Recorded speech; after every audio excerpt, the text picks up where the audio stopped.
guys, welcome back to the show. And tonight we're talking about the Devil's Tower in Wyoming. It's a giant mountain.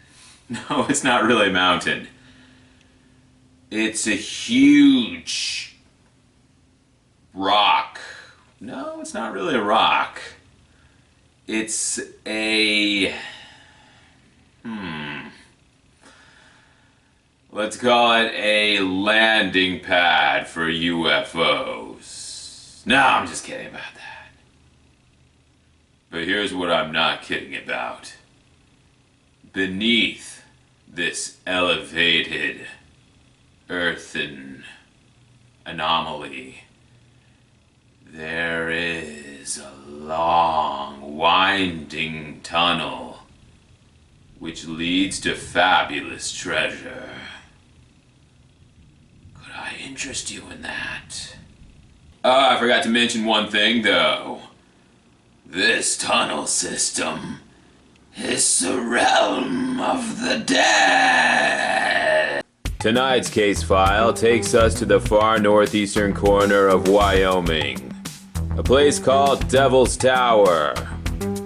It's a breathtaking butte elevated some 860 feet above the Belfort River. The tower appears to be made of igneous rock, but even geologists can't be certain of how it came to be. An expired volcanic plug, or even the neck of a dead volcano. Wind and water erosion may have even shaped it in some odd way. The monolith was first spotted in 1859 and then visited by an army expedition in 1875, when it was misnamed after an interpreter mistranslated the Bad God's Tower from Native Americans, who actually called it the Grizzly Bear House. The first known ascension was in 1893. Two climbers named Will Ripley and William Rogers found a narrow crevice from base to summit and built a makeshift climbing ladder all the way to the top. The ladder was destroyed in 1927, but some ruins are still visible today.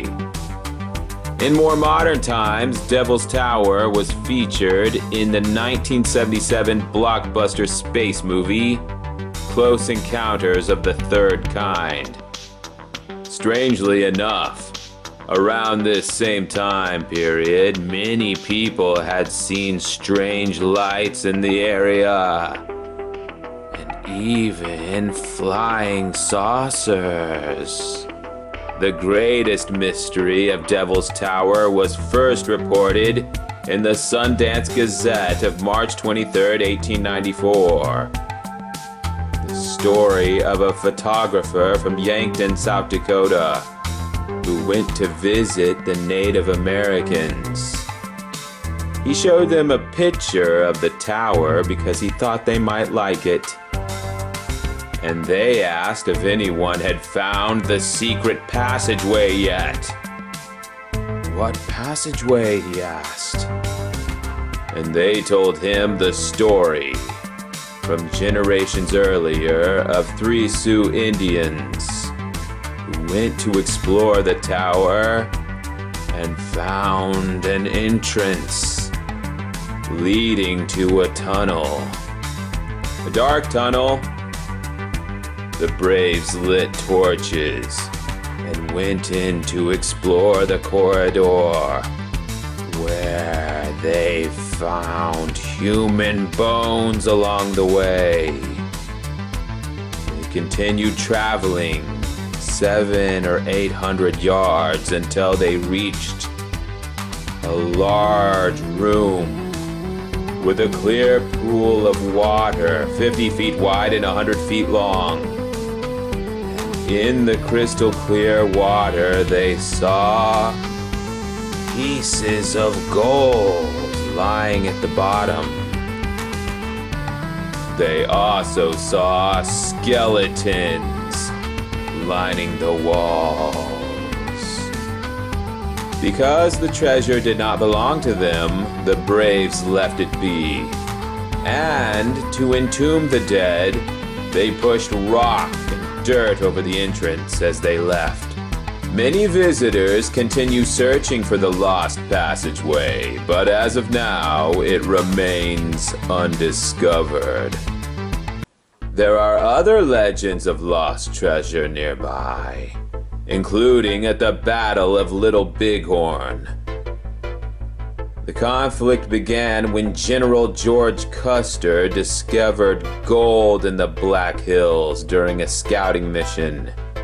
The problem being that the hills had already been signed over to the Indians at the Treaty of Fort Laramie. Well, wouldn't you know, they had a change of heart. And so Custer was sent back with a battalion of 600 men to eliminate the natives.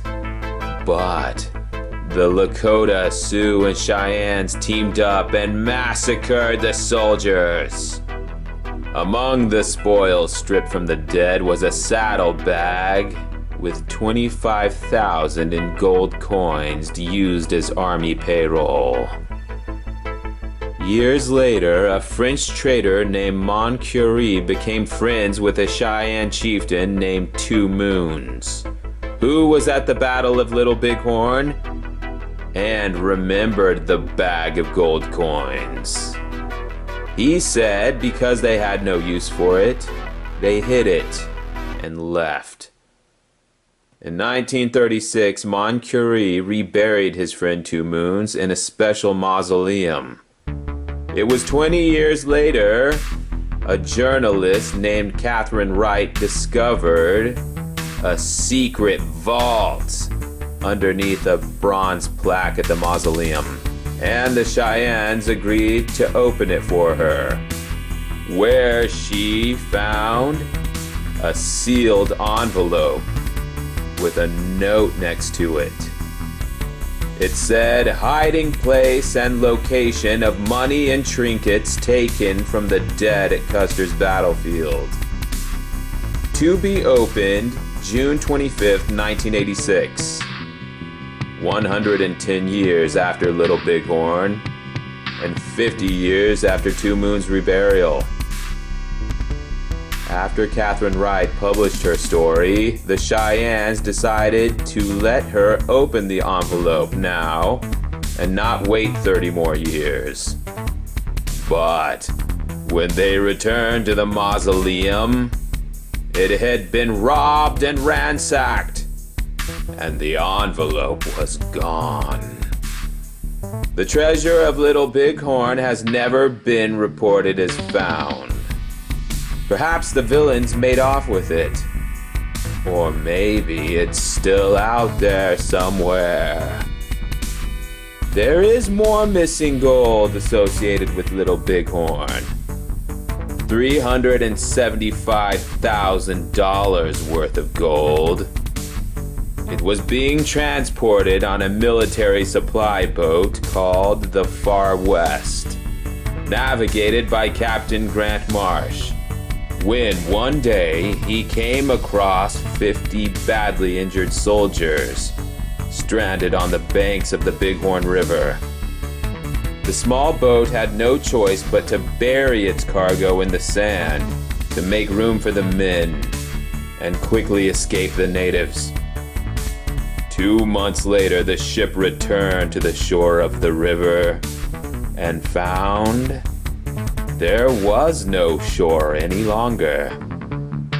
The buried gold was now under 15 feet of water.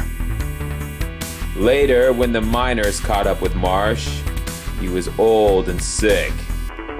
He said he couldn't remember exactly where the gold was anymore, and he died shortly thereafter. Perhaps you and your family would like to visit Devil's Tower National Park and Monument. Be sure to bring your rock climbing gear.